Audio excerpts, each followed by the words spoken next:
નમસ્કાર ખેડૂત મિત્રો, સ્વાગત છે તમારું આપણી ચેનલમાં। અત્યારના તાજા હવામાન સમાચાર જોઈએ તો રાજ્યમાં વરસાદને લઈને મોટામાં મોટી આગાહી કરવામાં આવી છે। જળબંબાકાર થાય, વાવણી લાયક વરસાદ થાય, નદી નાળા છલકાઈ જાય તેવી મોટામાં મોટી આગાહી કરી છે। તો સંપૂર્ણ માહિતી વિડીયોની અંદર જોઈશું, તો વિડીયો છેલ્લે સુધી જોતા રહેજો। ચેનલમાં નવા હો તો ચેનલને સબસ્ક્રાઈબ કરી દેજો। તો જોઈએ ખેડૂત મિત્રો વિગતવાર માહિતી।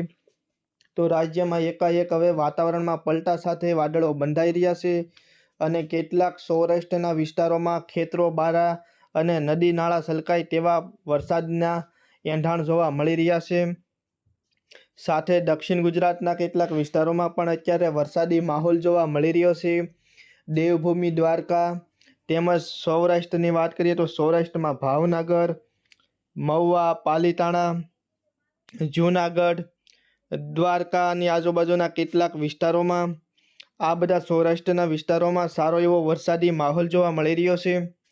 આગામી 24 કલાકમાં રાજ્યમાં સારો એવો વરસાદ પડી શકે છે। વાત કરીએ દક્ષિણ ગુજરાતની, ભરૂચ, અમોદ, રાજપીપળા, બોડેલી, વ્યારા આ બધા વિસ્તારોમાં પણ સારો એવો વરસાદ પડી રહ્યો છે અને આગામી દિવસોમાં જોવા મળશે સારો એવો વરસાદ। મધ્ય ગુજરાતમાં અમદાવાદ, દાહોદ, ગોધરા, ખેડા, નડિયાદ, ધોળકા, ધંધુકા આ બધા વિસ્તારોમાં પણ વરસાદની સંભાવના પૂરેપૂરી રહેલી છે।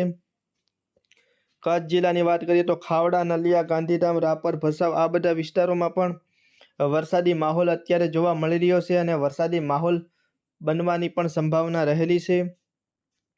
ઉત્તર ગુજરાતની વાત કરીએ તો રાધનપુર, પાલનપુર, હિંમતનગર, મહેસાણા આ બધા વિસ્તારોમાં પણ વરસાદ થઈ શકે છે। હવે હવામાન નિષ્ણાંતોના મત અનુસાર હવે આગામી 2 થી 3 દિવસમાં સમગ્ર રાજ્યમાં સારો એવો વાવણી લાયક વરસાદ થઈ જશે, તેમજ આ વખતે સારો એવો ચોમાસું જશે અને ખેતરોમાં સારું એવું પાણી જળવાઈ રહેશે, જેના કારણે કૂવાઓ છલકાઈ જશે અને ઉનાળા સુધી ખેડૂતોને પાણીની વ્યવસ્થા જળવાઈ રહેશે તેવો સારો એવો વરસાદ આ વર્ષે જોવા મળશે।